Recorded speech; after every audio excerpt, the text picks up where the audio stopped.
नमस्कार किसान भाइयों, अगर जुलाई के महीने में आपको कोई सिर्फ एक सब्जी लगाने का मौका मिले तो आप कौन सी लगाएंगे? ज्यादातर किसान यही तो गलती कर देते हैं, क्योंकि जुलाई में ऐसी 5 सब्जियां हैं जो पूरे साल के मुकाबले आपको सबसे ज्यादा कमाई का मौका दे सकती है। इसीलिए आज इस वीडियो में मैं आपको ऐसे टॉप 5 सब्जियों के बारे में बताऊंगी जो आप हर साल इस जुलाई के महीने में लगाकर प्रॉफिट कमाना चाहेंगे। इसीलिए इस वीडियो को पूरा देखिएगा, क्योंकि अगर एक भी सब्जी मिस कर दी तो हो सकता है इस साल का सबसे बड़ा मौका आपके हाथ से निकल जाए। तो चलिए अब देरी ना करते हुए इस वीडियो को शुरू करते हैं और बात करते हैं इस लिस्ट में आने वाली 5वें नंबर सब्जी की। किसान भाइयों, 5वें नंबर पे है हरा धनिया। अक्सर किसान सोचते हैं ये तो एक छोटी फसल है तो ये क्या ही कमाई देगी, लेकिन किसान भाइयों यही सोच सबसे बड़ी गलती है। बरसात के मौसम में अच्छी क्वालिटी का धनिया उगाना कोई आसान काम नहीं है। कई खेतों में ज्यादा नमी के कारण बीज ठीक से जमते ही नहीं, और जहाँ बीज जम भी जाता है वहाँ बारिश नुकसान कर देती है। और यही वजह है कि जब अच्छी क्वालिटी का धनिया मंडी में पहुँचता है तो खरीदार उसे तुरंत उठा लेते हैं। इसीलिए अगर आपके खेत में भी पानी नहीं रुकती है, जल जमाव की समस्या नहीं होती है, तो इस जुलाई के मौसम में इस हरी धनिया का फसल आपको जरूर लगाना चाहिए। और इसकी बुआई कैसे करनी है, इस फसल से जुड़ी A to Z सारी जानकारी हम आपको अगले वीडियो में देंगे, ताकि जुलाई के मौसम में इस बारिश में भी आपको इस फसल से अच्छी प्रॉफिट मिल सके।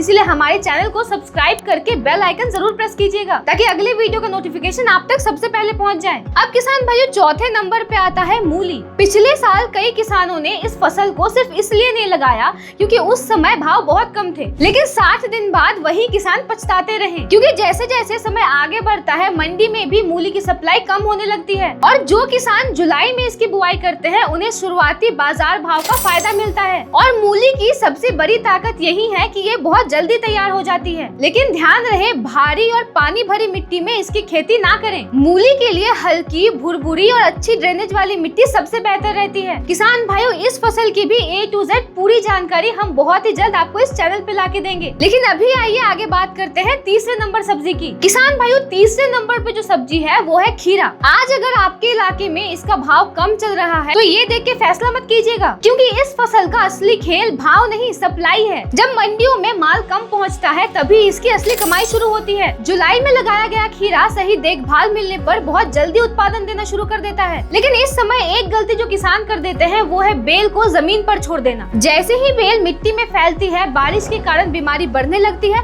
फल खराब होने लगते हैं और उत्पादन घट जाता है। अगर बेल को ऊपर सहारा दिया जाए तो पौधा ज्यादा समय तक स्वस्थ रहता है और फल की क्वालिटी भी बेहतर रहती है। किसान भाइयों, यहाँ एक बात समझिए कि जुलाई में खेती का मतलब सिर्फ बीज डाल देना नहीं है। इस महीने बारिश सबसे बड़ा दोस्त भी है और सबसे बड़ा दुश्मन भी। अगर खेत में पानी रुक गया तो महंगा बीज, खाद और आपकी मेहनत सब बर्बाद हो सकती है। इसीलिए जिस भी सब्जी की खेती करें, कोशिश करें कि खेत में जल भराव बिल्कुल ना हो, और साथ ही मेर या बेड बनाकर ही रोपाई करें। अब किसान भाइयों, दूसरे नंबर पे हम जिस सब्जी की बात करने वाले हैं उसे हर किसान जानता है, लेकिन जुलाई में उसे सही तरीके से लगाने वाले किसान बहुत कम हैं। किसान भाइयों, हम बात कर रहे हैं टमाटर की। टमाटर की फसल में जो सबसे बड़ा फर्क पैदा करती है वो है सही टाइमिंग। जब आपकी फसल तैयार होगी, अगर उसी समय मंडी में इसका सप्लाई कम रहा तो यही फसल आपको सबसे ज्यादा मुनाफा देगी। लेकिन यहाँ 2 बात का ख्याल रखिए। पहला, कमजोर और बीमार नर्सरी कभी मत लगाइए, और दूसरा, बारिश के मौसम में अपने टमाटर के पौधे को तार से या लकड़ी से या किसी भी दूसरे चीज से बांधकर सहारा जरूर दें। किसान भाई, यही तरीका फलों को मिट्टी से बचाता है और कई बीमारियों का खतरा भी कम करता है। किसान भाइयों, अब नंबर 1 पे हम जिस सब्जी की बात करेंगे वो है फूल गोभी। हर वो किसान जो कई सालों से जुलाई के महीने में सब्जी की खेती करते आ रहे हैं, उन्हें अगर कोई एक बेहतरीन सब्जी चुनने को कहा जाए तो वो फूल गोभी ही चुनते हैं, क्योंकि जुलाई में लगाई हुई अच्छी किस्म की फूल गोभी उस समय पर तैयार होती है जब बाजार में इसकी मांग बढ़ने लगती है, और ऊपर से उस समय कई जगहों पर इसकी सप्लाई भी सीमित रहती है। लेकिन हाँ, फूल गोभी में सफलता सिर्फ अच्छी किस्म से नहीं मिलती, सबसे जरूरी है स्वस्थ नर्सरी, अच्छी ड्रेनेज और ऊंची मेड़ पर रोपाई, क्योंकि अगर बारिश का पानी खेत में रुक गया तो शुरुआत से ही पौधा कमजोर हो जाएगा। इसीलिए फूल गोभी में तैयारी जितनी मजबूत होगी उतनी ही अच्छी फसल मिलने की संभावना भी बढ़ेगी। किसान भाई, इन 5 सब्जियों के बारे में A to Z पूरी जानकारी हम अपने नेक्स्ट वीडियो में लेकर आएंगे।